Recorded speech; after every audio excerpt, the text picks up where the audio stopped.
আসসালামু আলাইকুম, কেমন আছেন আপনারা? আমি ভালো আছি। তো আবার একটা নিউ ব্লগ শুরু করলাম আপনাদের সাথে। তো আপনাদের কাছে একটা মজার বিষয় শেয়ার করতে আসলাম। আমি তো এখন আছি, এই ভিডিওটা শুরু করলাম আমার মার বাসা থেকে। হ্যাঁ, মজার বিষয়টা এই যে এই দাগটা গত বছর এই সময় থেকে আমার বিয়ের শুরু হয়েছে। হ্যাঁ, মানে বিয়ের একটা তোড়জোড় আছে না, তোড়জোড় কেনাকাটা, তারপর আপনার গোল্ড বানাইতে তো মানে এই সময়টাতে শুরু হয়েছে। তো তখনও গিয়ে আমার গালে এরকম একটা দাগ ছিল, মনে আছে ভাবি? এই গালেই, এইখানেই একটা দাগ ছিল।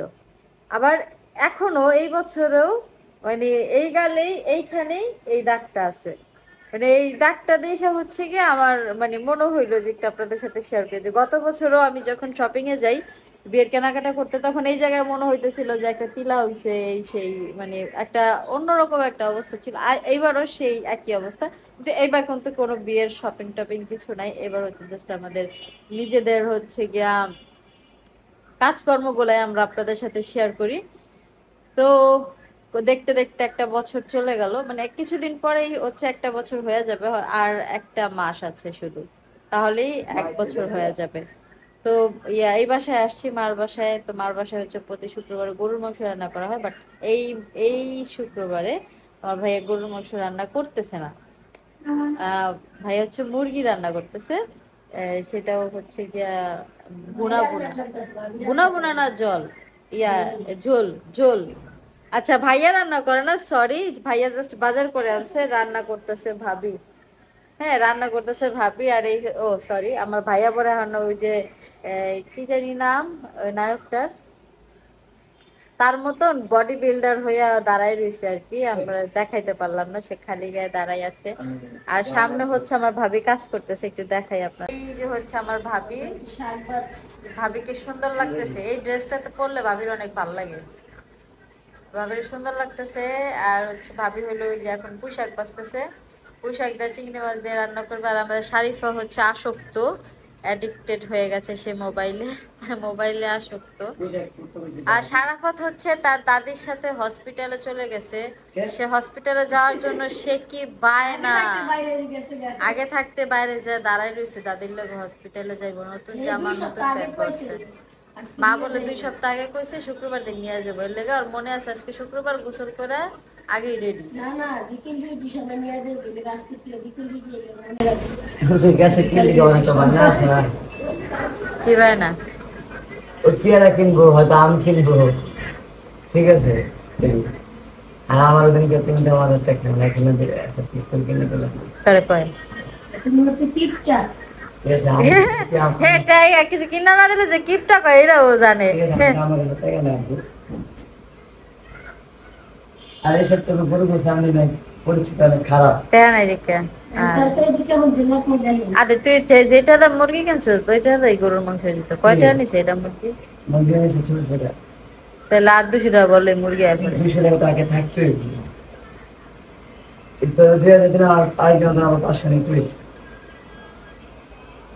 তা রাত জাগে থেকে গেছে, তার অ্যাকাউন্টে পাঠাই দিলে সবচেয়ে ভালো হইতো।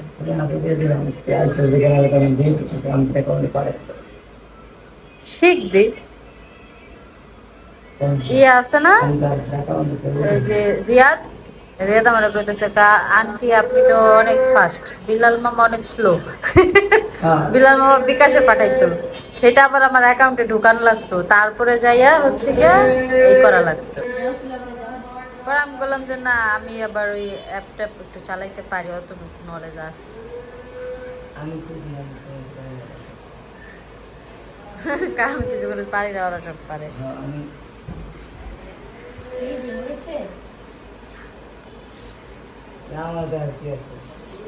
আসসালামু আলাইকুম।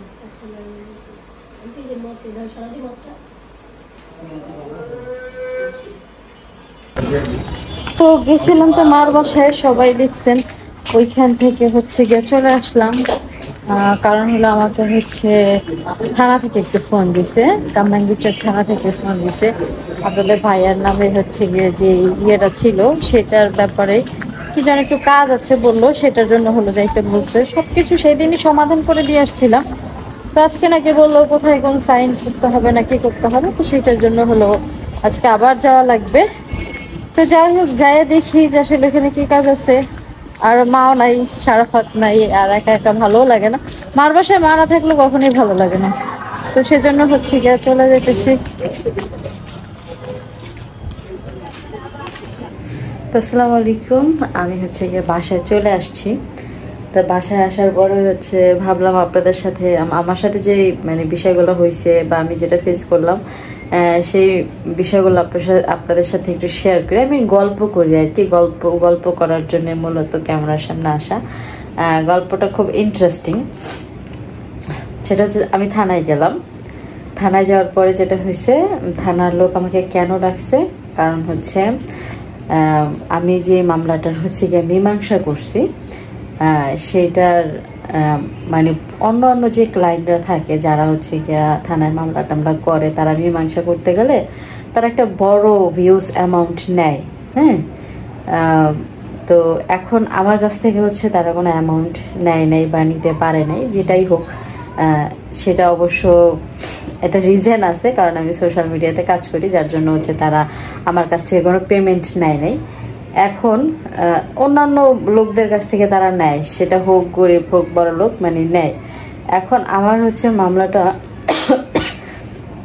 যেই পুলিশের আন্ডারে ছিল, তো ওনারও তো সিনিয়র একজন আছে, তো ওনার কাছেও তো ওই জুনিয়রের হচ্ছে জবাবদিহি করতে হয়। তা এখন ওই জুনিয়র হলো বলছে যে এই উনি হচ্ছে গিয়ে ওনার মামলার মীমাংসা করে ফেলছে, কোনো টাকা পয়সা দেয় নাই। এখন উপরে সিনিয়র যিনি, ওনারা তো সবসময় টাকা পয়সা নিয়ে অভ্যস্ত। এখন সে হচ্ছে এটা বিশ্বাস করতে পারতেছে না যে একটা ক্লায়েন্টের মামলা মীমাংসা হয়েছে বাট কোনো টাকা পয়সা দেয় নাই। এটা হচ্ছে তারা মাইনে নিতে পারতেছে না, তার উপরের যে অফিসার তিনি হচ্ছে মানতে পারতেছে না। এখন সেই জন্য হচ্ছে সেই জুনিয়র অফিসার আমাকে ফোন দিছে, মানে যার আন্ডারে আমার মামলাটা ছিল, যে আপু আপনার একটু আমার থানায় আসতে হবে। আমি জিজ্ঞেস করলাম কেন, আমি তো সেই দিন সবকিছু করে দিয়ে আসলাম। তো উনি হচ্ছে আমাকে থানায় নিয়েছে, বলছে একটা ডকুমেন্টে সাইন করা লাগবে, এটার জন্য নিয়েছে। বাট যাওয়ার পরে সে আমাকে বিষয়টা বুঝাই বললো যে দেখেন আমার উপরও তো একজন আছে, এখন সে ভাবতেছে যে আমি আপনার কাছ থেকে টাকা পয়সা নিছি, এখন আপনার যেটা করতে হবে আমার ওই সিনিয়র অফিসারের সাথে একটু কথা বলতে হবে যে আপনি মামলা মীমাংসা করে ফেলছেন, আপনি আমাকে কোনো টাকা পয়সা দেন নাই, মানে এটা একটু ওনাকে বুঝাই বলতে হবে যাতে উনি বিশ্বাস করে। এখন উনি হচ্ছে আমার মুখের কথা বিশ্বাস করতেছে না। তো এখন আমি বললাম যে আচ্ছা ঠিক আছে। তো আমি যখন গেছি তখন হচ্ছে ওই অফিসার ছিল না। ওই অফিসারের টাইম হচ্ছে সকাল থেকে 2টা পর্যন্ত সে থাকে, তো এখন হচ্ছে সে নাই। তো এর জন্য হচ্ছে গিয়া আমার কাজটা হয় নাই আর কি, আমার কালকে হচ্ছে আবার যাওয়া লাগবে। তো এটা হচ্ছে একটা মজার ঘটনা যে ওনারাও বিপদে পড়ে। আর আরেকটা মজার ঘটনা হলো, আমি যখন বাসায় আসছি, বাসায় আসার পরে দেখি আপনাদের ভাইয়ার ল্যাপটপ টিপতেছে, মানে আমার কাছে অর্ডার আসছে, সেগুলো সে কনফার্ম করতেছে আর হচ্ছে মানে বুকিং দিচ্ছে আর কি, পার্সেল যেহেতু ডেলিভারি যাবে সেভাবে বুকিং করতেছে। তো ওই মুহূর্তে আমার সেল ফোনে, মানে আমি একটা ফোন চালাই, আপনারা মোটামুটি যারা হচ্ছে রিসেন্ট ভিডিওগুলো দেখেন, বিশেষ করে আমার ইসের ভিডিও, মানে আমি বিজনেস স্টার্টিং করার পরে যে যারা আমার ভিডিওগুলো দেখেন তারা জানেন এই যে এই মোবাইলটা হচ্ছে কি আমি কিনছি আমার প্রয়োজনে, মানে আমি একটা নতুন সিম কিনছি, সেই সিমটা হচ্ছে আমার এটার ভিতরে পড়া, মানে আমার যে হোয়াটসঅ্যাপ খোলা যে নাম্বারটা দিয়া বিজনেস হোয়াটসঅ্যাপ, তো ওইটার নাম্বার হচ্ছে সিমটা হচ্ছে এইটার মধ্যে ভরা। এখন এইটার মধ্যে তো সারাক্ষণ ফোন আসতেই থাকে, আর আমি হচ্ছে বাইরে মানে মার বাসায় যখন গেছি তখন হচ্ছে এই ফোনটা নিতে ভুলে গেছি। এখন এই ফোনের পর তো ফোন আসতে আসতে আপনাদের ভাইয়া রিসিভ করে এক একটা, আবার কিছু রিসিভও করে না, যখন বিরক্ত হয়ে যায় তখন আর রিসিভ করে না। তো এখন আমি আসার পরে একজন লোক ফোন দিছে, পুরুষ মানুষ, বয়স মানে গলা শুই না যতটুকু মনে হয়েছে বয়স হয়তো 40-45 প্লাস এরকম একজন মুরব্বী তো বলা যায় না, মানে মাঝ বয়সী একজন লোক। সে হচ্ছে ফোন দিয়েছে, ফোন দিয়ে হচ্ছে বলতেছে আসসালামু আলাইকুম। আমি বললাম ওয়ালাইকুম আসসালাম, আমি নিজেও সালাম দিলাম, আসসালামু আলাইকুম বললাম। বলার পরে উনি হয়ে আমাকে বলতেছে, মানে ডিরেক্টলি, মানে কেমন আছি কি আছি কিচ্ছু জিজ্ঞেস করে নাই, ডিরেক্টলি বলতেছে আমি আপনাকে বিয়ে করতে চাই। তো প্রথমে হলো আমার হাসি চলে আসছে, কারণ উনি যেহেতু হোয়াটসঅ্যাপ হোয়াটসঅ্যাপে নাম্বারে ফোন দিছে, তার মানে উনি আমার ব্লগ থেকে ফোন দিছে, মানে আমার ব্লগ দেখে ওইখান থেকে নাম্বার নিয়ে ফোন দিছে। তো আমি বললাম আমি ওনাকে বললাম আমি যে বিবাহিত এটাকে আপনি জানেন না? পরে বললো হ্যাঁ জানি। পরে আমি বললাম যে তারপরেও আপনি আমাকে বিয়ে করবেন? পরে বলতেছে হ্যাঁ। আমি আমার জামাইয়ের কাছ থেকে আপনার কাছে চলে যাবো? বলতেছে হ্যাঁ, আপনার জামাইয়ের কাছ থেকে আমার কাছে চলে আসবেন। পরে আমি বলতেছি কি আচ্ছা ঠিক আছে, তাহলে আপনি আমাকে কি দিবেন, মানে কির জন্য আমি আপনার কাছে যাবো? তো আপনাদের ভাইয়ার সামনে বসেই হচ্ছে গিয়ে কথা বলতেছিলাম। তা আপনাদের ভাইয়া হচ্ছে কি করছে, আমার হাত থেকে ফোন টাইনা নিয়ে নিছে, যে কে ফোন দিছে কে ফোন দিছে, মানে ও ভাবতে মানে ও কি ভাবছে আমি জানি না, মানে ওর ভিতরে ভয় চলে আসছে নাকি আল্লাহ পাক জানে, আমি জানি না। যাই হোক, মানে আমি হলো মজা করতেছিলাম। তো ও হচ্ছে আমার হাত থেকে ফোন কাইরা নিয়ে পরে বলতেছে হ্যালো কে আপনি? ওই লোক বলতেছে আপনি কে? পরে আপনাদের ভাই বলতেছে আপনি যার সাথে কথা বলতেছেন আমি তার হাজবেন্ড। হ্যাঁ, এই কথা বলার পরে লোকটা টাস করে ফোনটা কেটে দিছে। আপনাদের ভাইয়া আবার ফোন দিছে, ভাইয়া ফোন দিয়েছে, এই ফোন দিয়েই ফোন দিয়েছে। ফোন দেওয়ার পর সে রিসিভ করছে, রিসিভ করে বলতেছে কি ব্যাপার আপনি কথা বলেন না কেন? আপনাদের ভাইয়ার কণ্ঠ শুনে আর কোনো কথাই বলে নাই। হ্যাঁ, পরে আপনাদের ভাইয়ার আমি অনেক হাসলাম যে সে আমার ব্লগ দেখে, সে কে কোথেকে ফোন দিছে কেন ফোন দিচ্ছে কিছুই জানি না, শুধু মানে ডিরেক্টলি একজন মানুষ কিভাবে বলে যে আমি আপনাকে বিয়ে করবো। হ্যাঁ, যাই হোক, অনেক মজার বিষয়ে ঘটতেছে। এই যতদিন ধরে হচ্ছে এই নাম্বারটা হচ্ছে পাবলিক করা হয়েছে, নিউ নাম্বারটা, যদি এটা আমার পার্সোনাল নাম্বার না, এটা আমার বিজনেস নাম্বার। ফোন আসলে আমি রিসিভ করি, কারণ হচ্ছে আমি এখনো কোনো মডারেটর অ্যাপয়েন্ট করি নাই। আমার যখন মডারেটররা থাকবে তখন হয়তো আমার আর ফোন রিসিভ করা হবে না, বা আমি যখন আরো দু একজন মানে মডারেটর অনেকে না বুঝতে পারেন, আমার হচ্ছে কয়েকজন কর্মচারী যখন আমি রাখবো আমার পার্সেল এই কি বলে কাস্টমারদের সাথে মেসেজের কথা বলার জন্য, যখন হচ্ছে কি আমি লোক রাখবো তখন আমার আর এই ফোনগুলা রিসিভ করা লাগবে না, বা রিসিভ করতে পারবো না, আমি হয়তো সময়টা পাবো না, বা তাদের হাতে চলে যাবে সবকিছু, আমি তাদের হাতে দিয়ে দিব, চলে যাবে এরকম না, আমি দিয়ে দিব। তো তখন হয়তো আর এগুলো হবে না। তবে এখন যেটা হচ্ছে মানে একটা নিউ অভিজ্ঞতা হইলো আর কি, যে ফোন পাইলে মানুষ কি করতে পারে, মানে নাম্বার পাইলে মানুষ কি করতে পারে। যাই হোক, মানে আমার লাইফের প্রথম এরকম একটা ঘটনা ঘটছে আমার সাথে। মানে বিয়ের প্রস্তাব এর আগেও অনেক আসছে, তবে সেটা মেসেজে, হ্যাঁ মানে ইনবক্সে, সরি ইনবক্স না, কমেন্ট বক্সে হচ্ছে গিয়ে কমেন্ট করতো যে আপু বিয়ে করতে চাই এই ধরনের কমেন্ট আসতো। বাট ডিরেক্টলি কেউ ফোন দিয়ে যে ডিরেক্টলি এইভাবে কথা বলে এটা আমি জানতাম না। মানে মজার একটা ঘটনা ছিল। আপনাদের ভাইয়া মানে ফোনটা না নিলে আমি তো আরো যাইতাম। হ্যাঁ,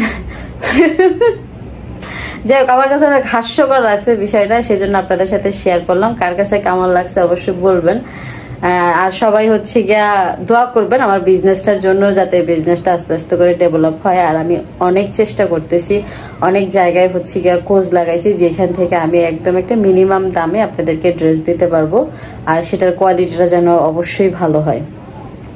আর আমার কাছ থেকে এই পর্যন্ত যারা ড্রেস নিছে তারা একজনও কমপ্লেন করে নাই, আলহামদুলিল্লাহ। মানে যতজন হচ্ছে গিয়া পার্সেল রিসিভ করছে, রিসিভ করার পর আমাকে একটা মেসেজ দিছে, আলহামদুলিল্লাহ আপু আপনি যা বলে দিছেন তার থেকে ভালো পাইছি। তো এই ব্যাপারটাতে আমি অনেক বেশি স্যাটিসফাইড। আর আমি হচ্ছে চাই আমার এই গুড ইমেজটা যেন সব সময় থাকে আমার বিজনেসের ক্ষেত্রে। আমি যতদিন বিজনেস করব, আমার তো আল্লাহ যদি রহমত থাকে, আমার ইচ্ছা আছে আমি হোল লাইফ এই বিজনেসটা করব। তো এই বিজনেসটা যেন আস্তে আস্তে বড় হয়, আমি যেন বড় করতে পারি, আপনারা দোয়া করবেন। তো এই বিজনেসটা দিয়ে আমার হচ্ছে গিয়া ফিউচার প্ল্যানিং আর কি করার ইচ্ছা আছে, যেন আল্লাহ পাক রহম করে। আপনাদের দোয়া আর আপনাদের ভালোবাসার আল্লাহ পাকের রহমত, এই তিনটা যদি একসাথে থাকে, আলহামদুলিল্লাহ আমি আশা করতেছি যে আমি বিজনেসটা নিয়ে কিছু একটা করতে পারবো। যাই হোক, এরপরও যদি নিত্য নতুন মানে এর আরো নতুন কোনো গল্প থাকে আমি আপনাদের সাথে শেয়ার করব, যদি এরকম কোনো ঘটনা আবার ঘটে শেয়ার করব। তো সবাই ভালো থাকবেন। আজকের ভিডিওটা এই পর্যন্তই। আল্লাহ হাফেজ।